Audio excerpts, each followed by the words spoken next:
Welcome back to the Polity. Like I said before the break, we've been joined now by SDP presidential aspirant, SDP presidential candidate for Kogi State House of Assembly. I'm in the studio now with Mr. Michael Eniwaye. I hope I got that correctly. Welcome. Thank you. Afternoon. Thank you, Nigerians. All right, let's start, with something simple. Why are you running to be a lawmaker in your state, Kogi State? Thank you, Kaftan TV station. Thank you, my fellow Nigerians. The reason why I'm running for State House of Assembly to represent my people, the people of Ijumu, the good people of Ijumu local government in Kogi State. The level at which the country has degenerated to is a very big challenge to people like us, people of integrity, people of quality characters, people that are after the best for his people. That's the reason why I said enough is enough. The level of poverty in this country, the level it has degenerated to, is now becoming an alarming. So that is the reason why I said I volunteer myself to be part of the rescue team, to rescue my people and to rescue Nigerians. That's the reason why I said let me be on the ballot paper of INEC to run.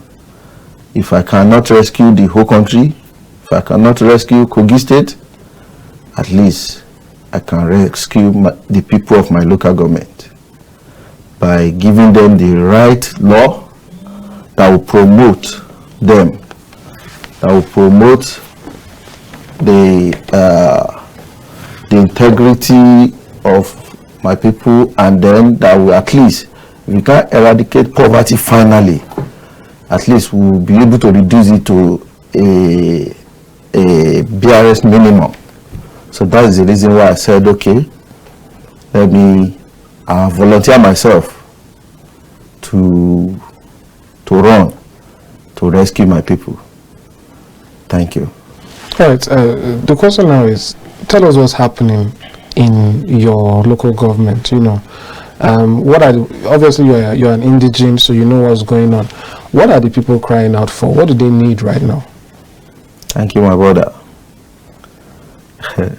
Without even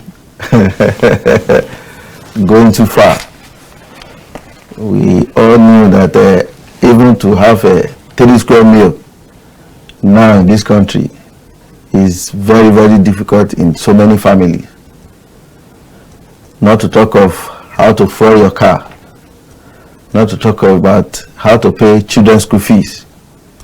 So these are serious challenges that we need to face as a leader. So that's the reason why I said, okay, and it takes the intelligent ones to rescue others. So that's the reason why I said, okay, let us at least try our best. By the time we are done, if we are sitting on the fence all the time and we are telling others that are not capable to go and rule and to go and lead our people, we will continue to put them in a situation of jeopardy. So that's the reason why we said, okay, our people, it is time for them to start to feel that there is presence of government. And how can we do this? We can handle this in so many ways.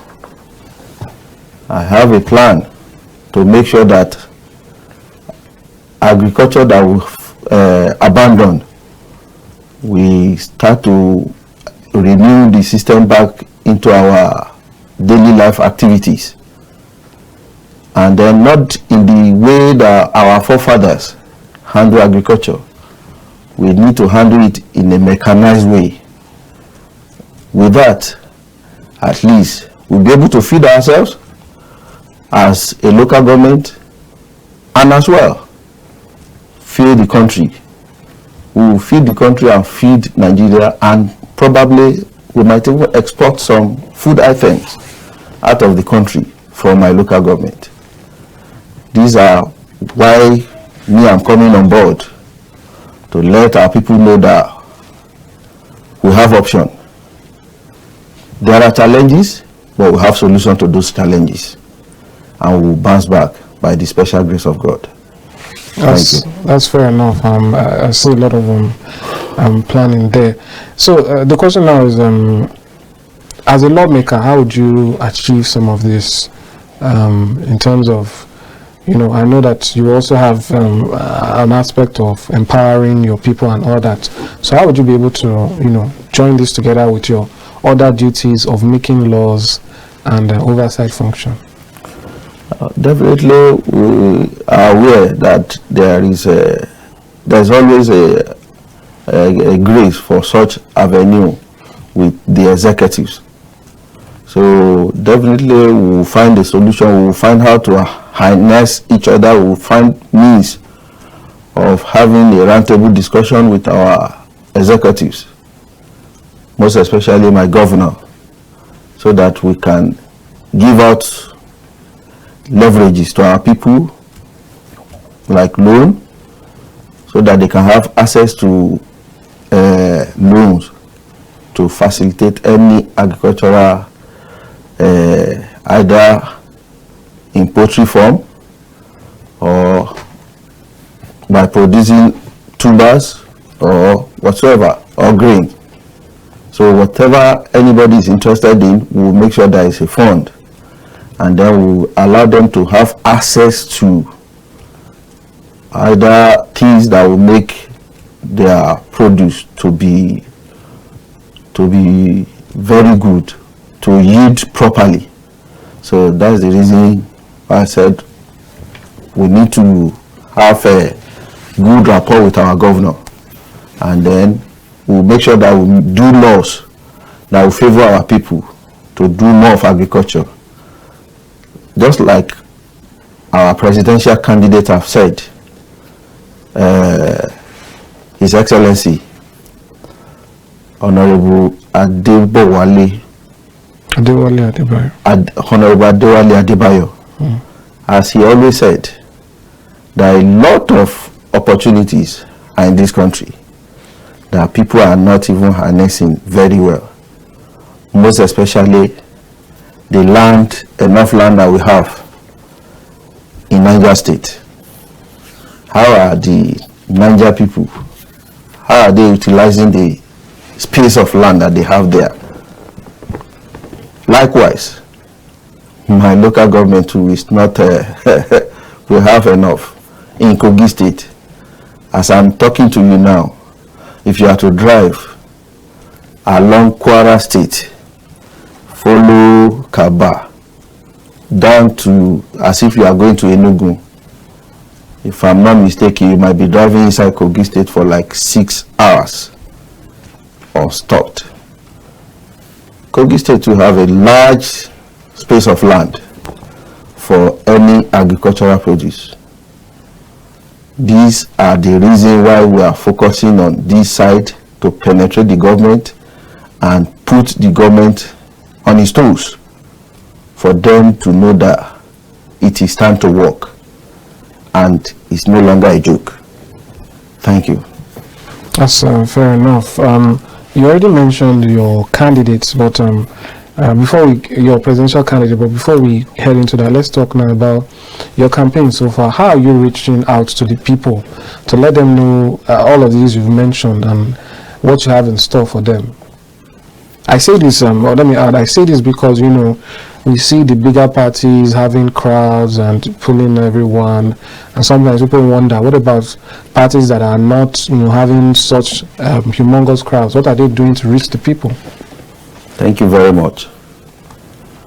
As he has said, I will not allow that people that are some party that are using money to buy people just to get a crowd. That will not stop us. And despite that, politics in Nigeria it needed is highly capital intensive. Everybody is aware of this. But the youth of Nigeria will not, because of that, and start to run away from it. We have to play the game together. Either the resources is there or not, we will use our mouth and we will let our people to know that we are out for service. Thank God, anybody Benga is not just starting it today. This serving of the people I have started right from when I was in higher institution, taking people to school, rendering, giving opportunity for my younger ones by giving them admission into higher institutions, paying school fees right from when I was in higher institution. So if I can be doing those things to assist my younger ones, is it now that their mandate will be with me, that I will not be able to serve them well? I will be able to do more for my people. Not that alone, the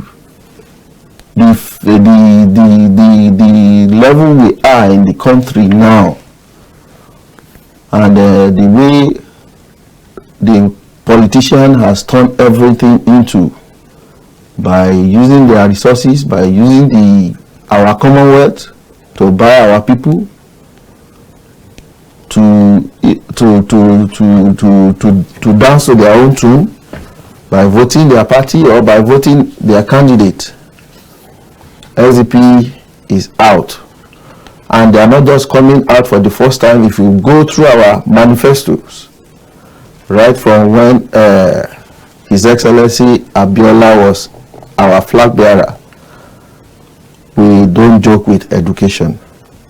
SDP is a party that I believe that can bring back free education into this country. I want my people, not my people from Ijumo alone, but the whole country as a whole, to think twice and go, if possible, if they can go through the manifestos of SDP, they will know that those are the challenges that Nigerians are facing. Anytime you see my presidential candidate speaks, try to listen to him very well in the area of security, in the area of our economy, in the area of agriculture, even electricity. See our roads. All these Nigerians, we need to use our hand to pick the destiny we want to be.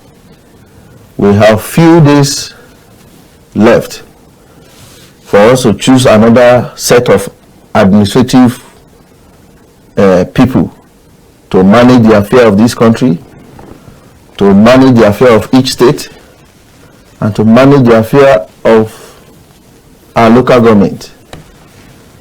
We should not use the grace or the opportunity to make small money that will not last more than days or week by choosing our candidates.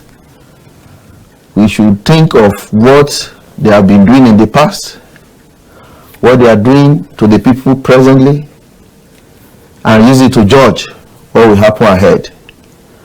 These are how to choose who and how to vote. I urge my fellow citizens to vote the right people, people that has the capacity, the strength, the willingness to serve them and to serve them well. These are the kind of people we want come 2023 by the special grace of God, which I believe at the level of my state, I will be part of the team that will decide on how to treat our people. So help me God. That's fair enough. So let's just end it now with what you think your chances are for you, for your party generally? Like I said, you are fighting, legacy parties that have been in power at the national level. So, what do you think are your chances? How do you gauge your chances at victory? Everybody is aware that politics is local. It's local in the sense that it is the people in your ward, people from your locality, people from your community, people from your local government are the one to decide either to represent them or not to represent them. So in that case, you cannot just be using Abuja people or Abuja method to decide what will happen in my village.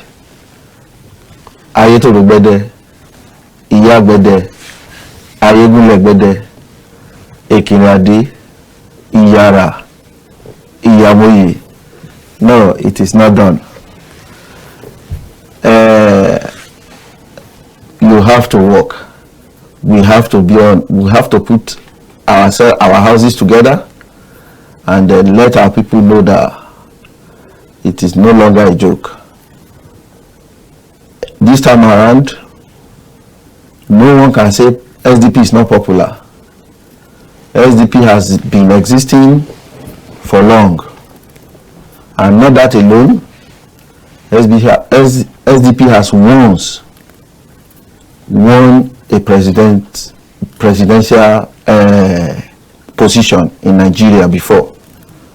If a party that has won a presidential position before and people are still saying it's not popular, that means those set of people are joking. Let's watch and see what will happen. Natasha's issue is just a little experience that they've experienced in Kogi State. More are coming. We will make SDP proud. We will make Ijumu proud. We will make Kogi proud. And we will also make Nigeria proud. SDP progress. Thank you very much, Mr. Michael. That's a great way to end the conversation. I wish you the best of luck, and we hope to speak to you sometime, maybe before the election, afterwards, to get your thoughts. Thanks for coming once again. Thank you. And in addition, I would like to end in this manner. All right. Previously, I told you that politics is local. The reason why I said it's local is that in that same village, I was born and brought up there. My dad ruled as a councillor, not just an ordinary councillor, a two-time councillor with this same party, SDP. If he can rule then, and they are still referring to the legacy, although may he so rest in peace, he's gone now, but the legacy are there for people to see and for people to use. There are bridges, there are culverts that he did then that we are still using up to date as a councillor under the platform of SDP. If as at then, during when Ambiola was campaigning, those councillors, those chairmen that emerges then we can still be referring to projects that they did as at then, and so many councillors has came on board after them from different party, ACN and others. We can't refer to anything up to date, but if we can still refer to projects and things that SDP did as at then, that means SDP is the party. during those that are in primary schools and secondary schools as at then, they experience free education, or more or less free education. The reason why I said it's free education that they were having then was that in a school where they will ask you to bring broom to show as a craft, in a school where they will ask you to do any handwork to come and present to school as school fees, is it not more or less like free? As of today, how much are our children that are learning alphabet, numbers, how much are they paying? Very exorbitant prices. Why? It's because leadership is bad. All right, Mr. Michael, I'm sorry I have to cut you short there. Our time has run out now. Thank you for coming. Thank you very much. All right, that's all we can take on this segment of the Polity. We'll go on a short break. When we return, we'll be joined by another guest to continue the show. Stay with us. We'll be right back.